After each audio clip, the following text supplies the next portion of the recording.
Watu wengi walioumizwa wameumizwa na watu ambao waliwategemea kuwa kama wafadhili wa maisha yao.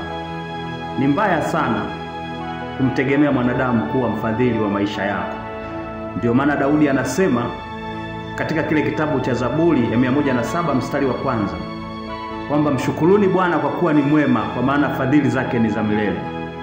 Bwana ndiye mfadhili wa maisha yetu, na ufadhili wake ni wa milele. Ufadhili wote wa wanadamu ni wa muda mchache sana.